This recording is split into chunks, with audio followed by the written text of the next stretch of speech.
What's up everybody, NFX here with another tutorial. In this tutorial I'm going to talk about some tips for organizing your sounds, whether they're samples, sound fonts, even your songs, or different patches that you have for various plugins. I'm going to show you how to organize those things. And this may not be for everybody. I'm sure some people out there are more organized than I am. So, take that for what it's worth.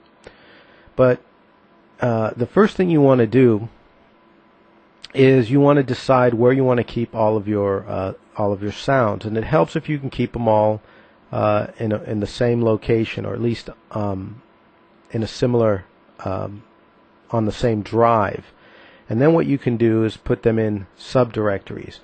What we're looking at here is my drive M. And drive M, as you can see, has a bunch of subdirectories broken down on it. My FL Studio, for example, is installed right here in apps FL6.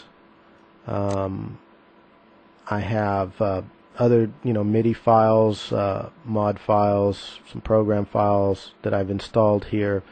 My projects are here, like my projects are stored under projects FL6. Some reference materials, my samples, my sound fonts, and my VST plugins are all stored on this drive. And the way I've organized everything is basically I've created a folder. For example, here's my sound fonts folder down here.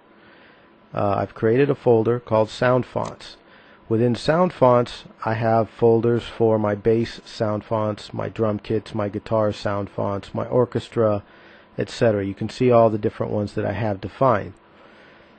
And then within each one of those, I have it broken down even further if necessary. For example, in my let's say my orchestra, then I have it broken down by the various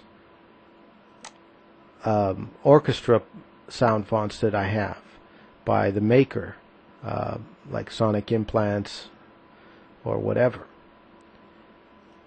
And the same goes for like my strings. I've got my Sonic Implant strings and my Ultimate strings. So you can see basically I've taken the time to think about how I want to start categorizing everything. And I do the same thing with my samples. Now my samples, I don't sample music a lot. I mean, I've tried it, I've done it, but it's not my thing. But most of my samples are either sound effects, which is here, SFX, and if I go in there, then I've got those also broken down into categories. And then drum kits, of course, we all need drum kits, and then I've got those now broken down into various drum kits. And usually I try to name it by the kit, if it has one, like Roland TR-808, or if I've collected it from, let's say, I don't know, Computer Music Magazine, then I'll have that, Future Music Magazine, etc. So you can see I've got the various different drum kits here, and I've also got some of my own kits here that, as I find samples that I like and layer and make new samples, I'll put them in my favorites kits, which are just the NFX kits. But anyway, so you can see that organization starts on your hard drive. So break it down into a way that makes sense to you. But I would recommend that if you have a bunch of sound fonts, you make a sound font folder and at least throw everything within that sound font folder, so that all of your sound fonts are somewhere underneath that particular folder. Now, once you've done that, then you can take and tell FL Studio how to use that. And the way you would do that, if I bring up what's called the sample browser. This is the sample browser, and you can see that the default FL Studio stuff is in here, like automation, channel presets, current project, blah blah blah, all these things. But what's important here is that you can add to this. And for example, you'll notice I have here at the bottom, I have direct wave, drum kits, FL presets, and sound fonts. And these actually point right back to those folders that I was showing you earlier. For example, there's my sound font. I double click, or I single click that, it opens up. Now there's my bass, my drum kits, my guitar, my orchestra, etc. Now if I wanted to, I could go into orchestra. There's my orchestra. And go further in. And now I can see my different sounds that I have here. And these are all sound fonts. So what I can do then is just browse by the name, and you can see they've got a little different icon here. It says SF next to it. But I can just go over here, and then I could take one and drag it and drop it into my project. I don't have to, if I didn't do it this way, the old way would be for me to go to Channels, Add One, find Sound Font Player, double click it, bring up the Sound Font Player channel, go and start looking for it, browse to it. Okay, I know it's here, I want to go to, what was it, Orchestra. Then I want to go into Sonic Implants, and then I want to open my orchestra. And you see that's a lot of clicks versus just dragging it over. So if you do take the time to organize on your disk, you can let FL Studio just present it to you in a way that makes it really easy for you to grab everything. So there's my sound fonts, and then I've got my drum kits over here, and you can see that all I have to do is just start going in. If I want to go to one of the NFX kits that I mentioned earlier, I can just go boom, go to my kicks, and even preview my kicks here, find the one I want, drag it over, and I'm ready to go. So do that. But how do you get it on this list? Some of you may not know. Well, it's very easy to do. All you got to do is go into Options, File Settings. In Options, File Settings, you have all these directories that you can browse and add them to that list. You can see here I've browsed to M, Samples, Drum Kits. Then I gave it a name of the underscore symbol, then Drum Kits. And I did the same with Sound Font, my direct wave files, and my FL presets folder, etc. Now one that's not on here is my sound effects aren't on here. So I can add those, and all I'll do is just click on there. It'll bring up this window. Go to My Computer, go to the drive and the folder.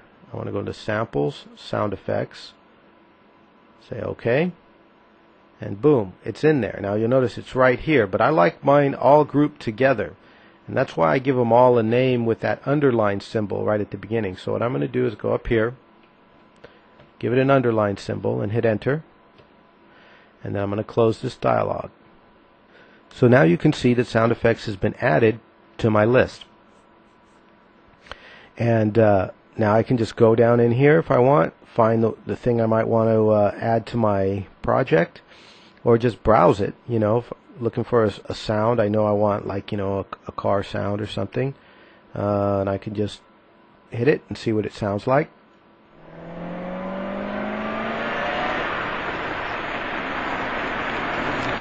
And if that's the sound I want, I just drag it over, put it into my project, and away I go.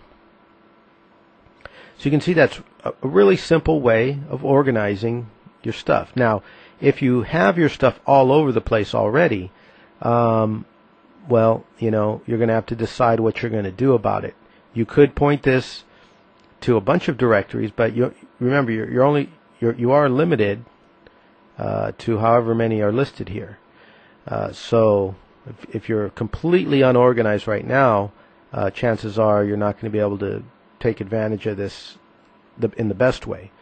If you decide you want to move all your samples and organize the way I did, then you may also run into problems because projects that are looking for files in a different location may not see them anymore if you move them.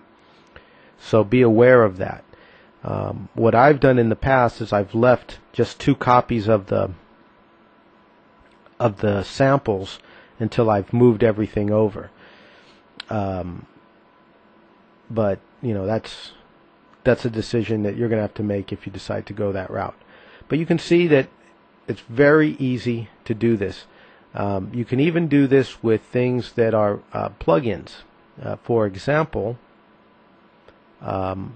let's say I insert a channels, add one, and I insert a I'm going to say more, and then I'm going to find on this list albino, and I'm going to insert it. And it's kind of too big to fit on the screen, but I'm just going to make the screen a little bit bigger so I can see what's going on, but you may not see it because it's off your view. But I'm just going to take a sound, the default sound, which is there, and then I want to save this somewhere so I can just quickly drop it into my project. So what I can do is I can click here and say save preset as,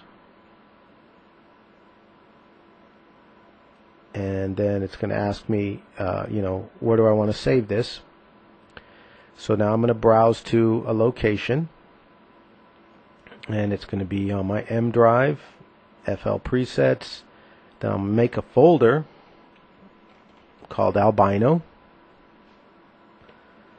and then within there I'm going to put, just call it albino, and hit save. Now what's happened is if I go to my preset folder, there's albino. If I go in there, there is an albino instance right there. Now I can take this and drag it and insert it, and boom, it's just inserted an albino into my project. It will remember the patch. So if you have like a favorite patch, maybe it's a bass or you know, some lead synth sound or something like that, but just a favorite one that you like to use a lot, you can save it with that and maybe give it a different name, like, you know, albino patch or something, I don't know, albino bass or whatever, but call it, you know, give it a unique name, and then you could have a bunch of albino patches listed under here, so you can just quickly find the ones that you want and just drag them over. No more of that browsing for stuff within the plugin or within the channel settings. Everything's ready and ready to go right at your fingertips. Now the other thing I want to show you is how to set up your favorites with regards to opening and saving files. And the way you do that is, for example, when I go to File, Open, I'm going to say, no, I don't want to save that, but when it goes to open, you'll notice down here you have a favorites folder. And what I can do is I can down click on that, and you can see I have a couple defined already. FL6 is where I put all of my projects. And so I can just go quickly, you know, to FL6. It takes me right where I want to go. Then I can go into a project I want to go to and handle it. But you can add to this favorites list really easily by clicking the plus, or you can remove from it by clicking the minus. So for example, I want to set up a favorite that points directly to my let's say to my Acapella folder. So I'm going to go to it. I'm in there. I'm going to hit plus. Now you can see my list. My list down here. Actually, let me make this a little smaller. Okay, that's as small as it goes. But my list down here now has acapellas in it. So when I open it, you can see acapellas, FL6, and my NFX folder, and it's now added to my favorites. So now, if for some reason I need to I want to install an acapella, I could say, for example, you know, channels, add one audio clip, go here, Now this is like the old school way. I could add acapellas down here to my list, but I want to show you a different way of doing it. I'm going to go to Open, then I can say, oh, okay, and you can see it put me in my Patches folder, but I can go straight to my acapellas by just going acapellas, boom, now I'm there, and I can get an acapella loaded into my audio clip and use it however I want. And I use that particular thing quite a bit. You don't see a lot of things in my favorites right now because I just installed a new drive. That drive that you see everything installed on now, it's a new drive because I ran out of space. So not everything is completely set up the way I normally have it. But over time, I just keep adding to the favorites where I need to and go with it. Now, while I'm on the subject of kind of optimizing your workflow in FL Studio by using these favorite folders and putting folders in your sample browser, I might as well talk about something else you can do, which is very convenient. Let's say you have a project and you're mixing it down. Okay, we all do that, right? Hopefully we all take time and mix down our tracks, do what we need to do. But a lot of times you're going to find that, hey, maybe you've got your kicks routed over here, but there's a certain thing you always do to your kicks. You always apply some kind of parametric EQ or compression to them. You do the same thing every time. Well, rather than going over here and then selecting and finding all your plugins and putting them all in, what you can do is just do that once. Let's say you want to put, and I'm sorry that it's off the screen there, but let's say you want to put a compressor on here. So we'll just say, throw a compressor on there. There's the compressor. I'm just going to move it off the screen. We don't need to really worry about it. And let's say you also want parametric EQ on there, okay, and then with this, I'm just gonna run some quick settings. I'm not really trying to do anything specific with it, but I'm just going to show you. You can see I've defined a waveform in the parametric EQ. Over here, I'm just going to put some sample settings. You can see these numbers are just kind of random. Okay, so there I've done some random settings, and that's how I want to affect my kicks. Now I might want to use that as a starting point every time I put a kick on a track. So what I can do now is go to Options, File, and by the way, first you make sure you have the track highlighted that contains the effects list that you want to save, and go here and then go to File, and then you can say Save Mixer Track State As, and then you do that. You come up here. It should default you into mixer presets, and then you can say give it a name, and I'll call this one Default Kick. Okay, and I'm going to hit Save. And then now, just to show you, remember this is our defined, it kind of looks like just a hump in the middle and it rolls off at the low end.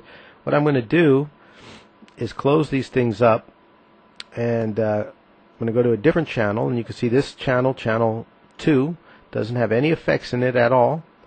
And I'm just going to say now I'm going to go File, Open Mixer Track State.